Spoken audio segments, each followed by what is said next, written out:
మా ఆయన ఒక పెద్ద పీస్ తీసిండు. అటు ఇటు తిప్పి చూసిండు. ఖతం నోట్లేసిండు ఫసక్కమని కొరికేసిండు. తింటూనే ఉన్నాడు. ఇక గదే ధైర్యంతో నేను కూడా తింటూనే ఉన్నా. ఇంతకీ ఏందనుకుంటున్నారు? కాకరకాయ ఆమ్లెట్లు నమ్ముతలేరా? ఇగ చూడుల్లి. ఒక పెద్ద కాకరకాయ అయితే తీసుకొని దాన్ని కొంచెం దొడ్డుగా రౌండ్‌గా కట్ చేసిన. ఇక కట్ చేసిన తర్వాత ఇగ లోపల ఉన్న గింజలు గిట్ల ఉంటాయి కదా!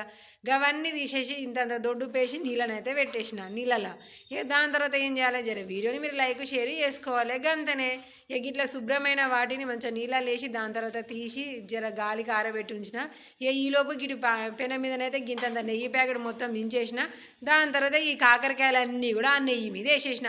ఇక మంటనైతే జోరుదారుగా మంచిగా పెద్దగానే ఉంచిన.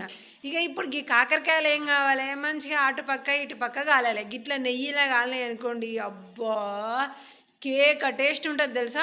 ఏ గడ్డగా అవి కాలుతూ ఉంటేనే గిలాసల కోడిగుడ్డు ఒకటి కొట్టి పడేసిన. ఇక ఇవేమో తిప్పేస్తున్నా. కాకరకాయలు అటు కాలినాయి ఇటు కాలుతూ ఉంటే ఇటు కాలినాయా లేవా అని చూసుకుంటే గట్లా మర్రేసుకుంటూ తిర్రేసుకుంటూ కాకరకాయలు అయితే చూసుకుంటున్నా. ఇక ఇప్పుడు కోడిగుడ్డలో గింతంత ఉప్పు కారం వేసిన, చిటికడంతా పసుపు వేసుకొని ఇక వాటిని కూడా మళ్ళీ మంచిగా చెంచాతోనే వేసి దబ్బ కలుపుతూనే ఉన్నా. ఇక ఇట్లాంటి కోడిగుడ్డు ఏదైనా కలుపుకోవాలంటే మనకి గిలాసనం మస్తుగా పనికొస్తాయి ఇలా కటోర్ల కంటే. ఎందుకంటే పొడుగుంటాయి కదా, దబ్బ కలిపినా కూడా ఏం కాదన్నమాట.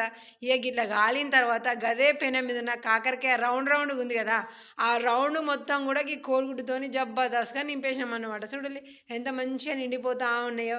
ఇట్లాంటి వెరైటీ టేస్టులు, అది కూడా మన ఆరోగ్యం పరంగా మంచిగా ఉండేటివి మనం ఆలోచించుకొని తినాలి.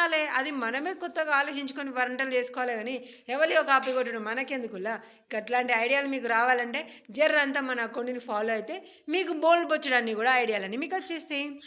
ఇక దాంట్లో పోసేసరికి టోటల్గా ఇదే ఒక పెద్ద ఆమ్లెట్ లెక్క అయింది. సరే తినండి ఎట్లయితే ఏమున్నది అని కొద్దిసేపు అయితే కాలనిచ్చిన తర్వాత పైన మీకు వెళ్ళి జర్రంతా ఏమంటారు ధనియాల పొడి చిటికడంతా ధనియాల పొడి వేసిన, ఒక మంచి ఫ్లేవర్ కోసం అన్నమాట.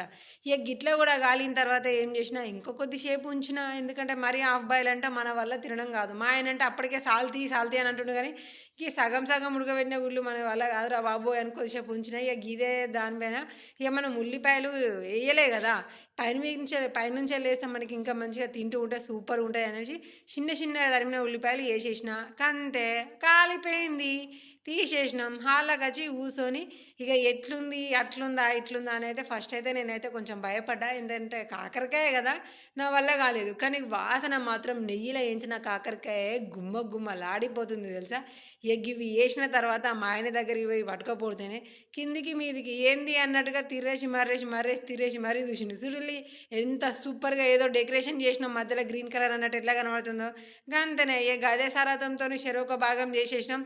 ఒక భాగం మా ఆయనకి, ఇంకో భాగం నాకు.